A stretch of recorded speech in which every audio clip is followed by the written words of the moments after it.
सर्व व्रतांमध्ये सर्वश्रेष्ठ व्रत म्हणजेच एकादशीचं व्रत.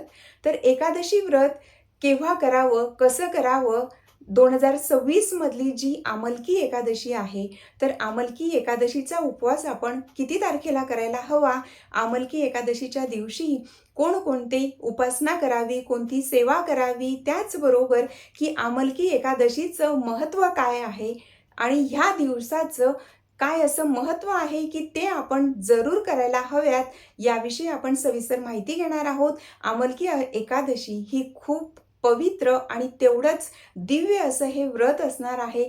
जे कोणी आमलकी एकादशीचा उपवास करतील तर नक्कीच त्यांना सदैव ते प्रत्येक कार्यात यशस्वी होत असतात. आमलकी एकादशीचं महत्त्व काय असणार आहे हे आपण आजच्या व्हिडिओमध्ये माहिती करून घेणार आहोत. नमस्कार, मी धनश्री. सर्वांना श्री स्वामी समर्थ. हरे कृष्ण. चला व्हिडिओला सुरुवात करूया. तर पहा, 2026 मधली आमलकी एकादशी ही 27 फेब्रुवारी या दिवशी आपल्याला आमलकी एकादशीचा उपवास करायचा आहे. तर शुक्ल पक्षात येणारी ही एकादशी म्हणजेच आमलकी एकादशीचं अनन्यसाधारण असं महत्त्व असतं. जे कोणी एकादशीचा व्रत उपवास करत नसतील तर कृपया प्रत्येकाने एकादशी व्रत करायलाच हवा. कारण तुम्ही कुठलाही व्रत उपवास सेवा नाही केली तरीही चालू शकतं, पण फक्त एकादशी व्रत असं आहे की सर्व व्रतांचं, सर्व तीर्थांचं आणि सर्व काही तुम्ही जे व्रत उपवास करत असतील त्या सर्व व्रतांचं पुण्यफळ देणारी म्हणजेच एकादशी आहे. म्हणजेच काय की इतर कुठलेही व्रत नाही केले, पण फक्त एकादशी व्रत केलं तरी सुद्धा तुम्हाला सर्व व्रतांचं पुण्यफळाची प्राप्ती होऊ शकते. म्हणूनच प्रत्येकाने एकादशी व्रत जरूर करा. एकादशी व्रताचे नियम काय असतात याचा सविस्तर व्हिडिओ आपल्या चॅनलवर आहे, तो जरूर पहा.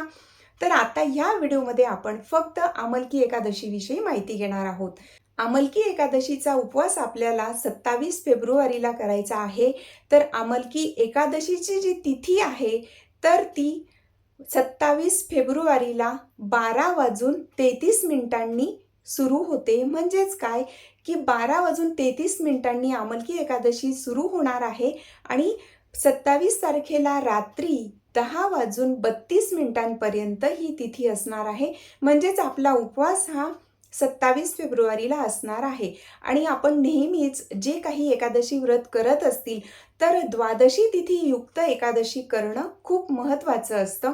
म्हणूनच द्वादशी तिथी युक्त जेव्हा आपण हे उपवास करणार आहेत तर 27 फेब्रुवारीला आपल्याला उपवास करायचा आहे आणि जे एकादशीचं व्रत करणार आहोत तर त्याचं जे पारणं असणार आहे तर ते आपल्याला 28 फेब्रुवारीला करायचं आहे. आमलकी एकादशीला एवढं महत्त्व का असतं तर लक्षात घ्या, एकादशी जी आहे विशेष करून ती फाल्गुन महिन्यातली शुक्ल पक्षातली आणि आमलकी एकादशी असेल तर त्याचं विशेष पुण्यफळाची प्राप्ती देणारी ही तिथी असते आणि ही एकादशी असते.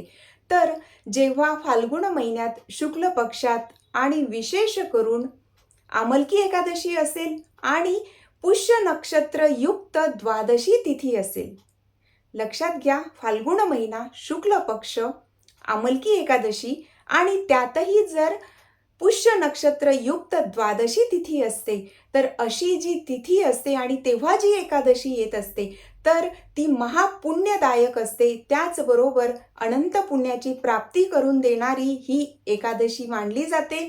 त्याबरोबरच जेव्हा पुष्य नक्षत्र युक्त द्वादशी तिथी असताना ही एकादशी येते तर अशा वेळेला याला महापापनाशिनी एकादशी म्हटलं जातं.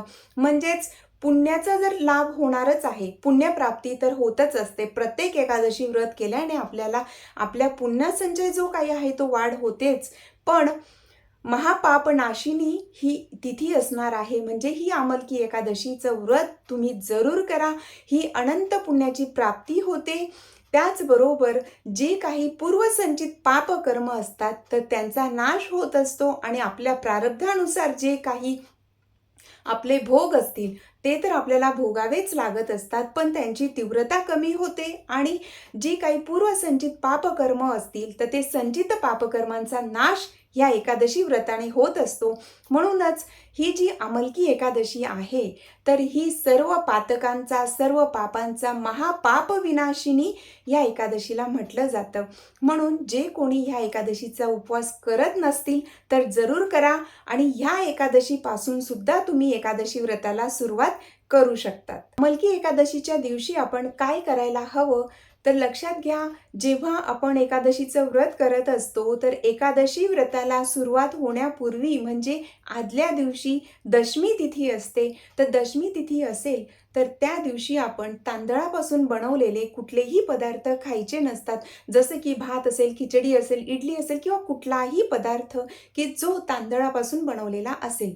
तर आदल्या दिवसापासूनच आपण तांदूळ वर्ज्य करायचा असतो. त्यानंतर महत्त्वाचं की नियम कुठले आहेत हे मी थोडक्यात सांगते. एक सेपरेट असा व्हिडिओ आपल्या चॅनलवर आहे, पण यात मी तुम्हाला थोडक्यात माहिती सांगते. तर एकादशी सुरू होण्यापूर्वी म्हणजे दशमी तिथी असेल तेव्हा आपल्याला तांदळाचे पदार्थ पूर्णपणे वर्ज्य करायचे आहेत. कमीत कमी आदल्या दिवशी संध्याकाळी तरी आपण तांदळापासून बनवलेला पदार्थ खायचा नाहीये. आदल्या दिवशी सुद्धा आपण लवकर जेवायला हवं. त्यानंतर की आदल्या दिवसापासूनच म्हणजे एकादशी व्रताच्या आदल्या दिवशी दशमी तिथीपासूनच ब्रह्मचर्य व्रताचं पालन जरूर करावं. त्यानंतर महत्त्वाचं की एकादशीच्या दिवशी आपल्याला सकाळी लवकर उठून जे काही तुमचं नित्यकर्म आटोपल्यानंतर जी नित्य देवपूजा असते ती करायची आहे आणि त्या दिवशी अगदी नाहीच काही जमलं तर दिवसभर तुमचा गुरुमंत्र असेल त्याचं नामस्मरण करा किंवा हरे कृष्ण महामंत्र आहे त्याचाही तुम्ही जप करू शकतात किंवा मग विष्णूंचा, नारायणांचा, कृष्णांचा जो मंत्र तुम्हाला येत असेल, आवडत असेल त्या मंत्राचंही तुम्ही नामस्मरण करू शकतात. ओम नमो भगवते वासुदेवाय, ओम नमो नारायणाय, ओम विष्णवे नमः. जो मंत्र तुम्हाला येत असेल, आवडत असेल त्या मंत्राचं जास्तीत जास्त अनुष्ठान करावं. दिवसभरात आपले जे काही कर्म आहेत, तुम्ही जॉब करत असेल किंवा अजून काही असेल तरीसुद्धा आपण नामस्मरण जरूर करावं. एका जागी बसून भक्ती करायला हवी असं काही नसतं. नामस्मरणासाठी कुठलेही नियम नसतात. म्हणून ते तुम्ही कुठेही कशाही स्थितीत असले, कुठेही असले तरीसुद्धा तुम्ही नामजप करू शकतात.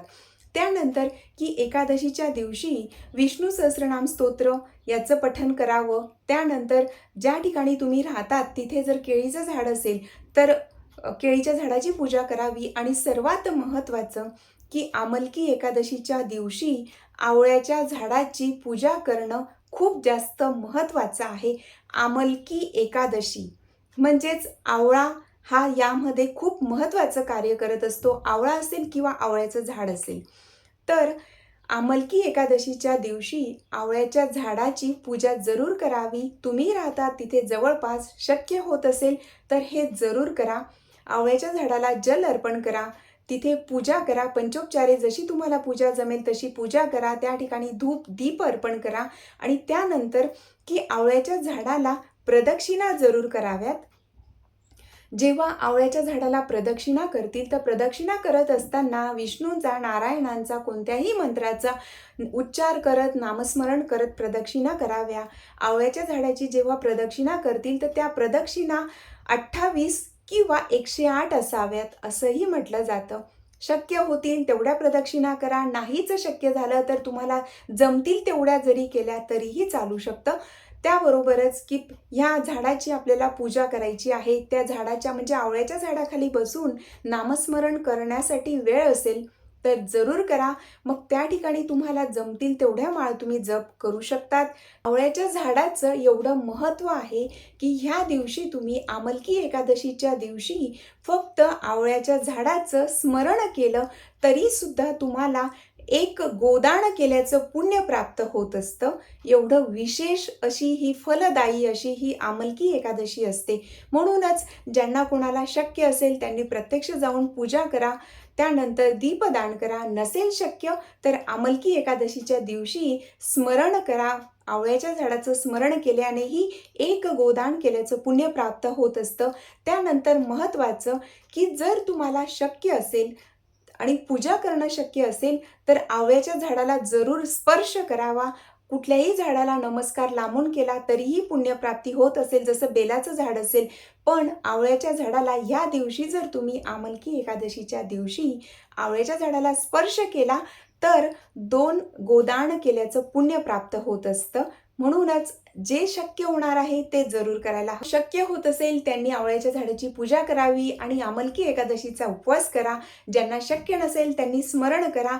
त्यानंतर महत्त्वाचं की ज्या दिवशी आमलकी एकादशी असणार आहे तर आमलकी एकादशीच्या दिवशी प्रत्येकाने उपवास करत असतील तरीसुद्धा आणि उपवास करत नसतील तरीसुद्धा प्रत्येकाने आवळा जरूर खायला हवं.